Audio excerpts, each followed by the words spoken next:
Hey there, fantasy owners. Welcome to Lift the Cup Fantasy, or LTC Fantasy as some people call it. We're running along with our team reviews, and today we're going to look at the Philadelphia Flyers.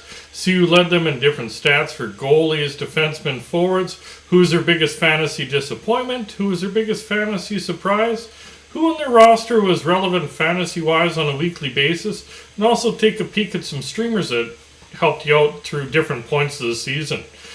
These reviews continue to come out a few times a week. There's no better way to enjoy the fantasy off-season than watch the playoffs and talk a little bit of fantasy hockey. Don't forget to subscribe. That way you can catch your favorite team's review. Maybe you want to catch your rivals' review. Or maybe you want to catch all 32. Or just take a peek at a team that sometimes gets overlooked fantasy-wise.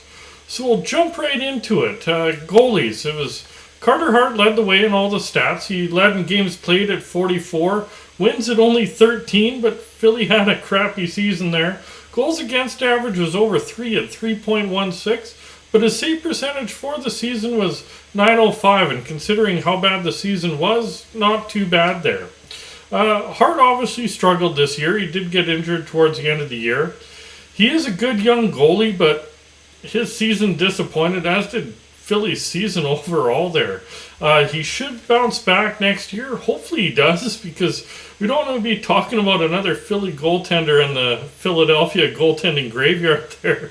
Defensemen, who led them in goals? It was Ivan Provorov at 9. Travis Sanheim led him in assists at 24.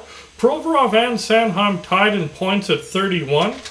Plus minus was Sanheim at plus 9. Considering Philly's season, that's a pretty nice plus minus there. Rasmus Ristolainen led him in hits at 230. And Provorov led him in blocks at 172. He also led him in shots on goal at 170. Overall, the defense, Ellis went down really early. He only played 4 games this year, as did Philly's season. It was down and out pretty quick there. Provorov did have a pretty good all-around season. He had decent stats in each category, so if you're in a roto league, he definitely was valuable.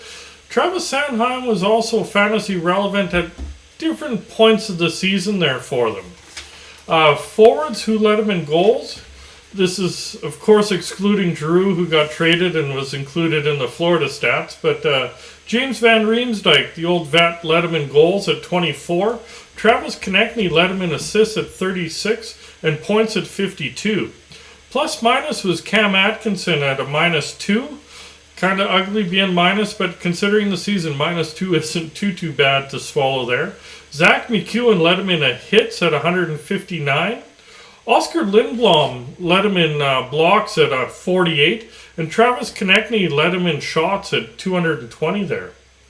Obviously, as I mentioned, Drew wasn't included, but really rough season. If your top forward only has 52 points on the season, and it was obviously a long season in Philly. At points, Konechny and Atkinson did have okay seasons. Van Riemsdyk was okay in a pinch, but overall you're probably not looking at too many Philly forwards unless it was a really off night and a favorable schedule there. So who is their biggest fantasy disappointment? For me, it has to be Ryan Ellis. He came over there expecting big things, played 4 games, he had 5 points in those 4 games, so everything was looking good. Then he got hurt, and he never came back the rest of the season. So for signing that contract, and where he was probably drafted in a lot of lineups and fantasy drafts, you're probably disappointed you wasted that pick there. Biggest fantasy surprise? No one really. It was a horrible season in Philadelphia. They had big problems with injuries of Ellis and Hart, Couturier, Hayes, and the list goes on.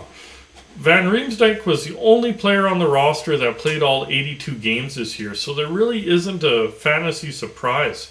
Maybe Van Riemsdyk, because he was the only one that played 82.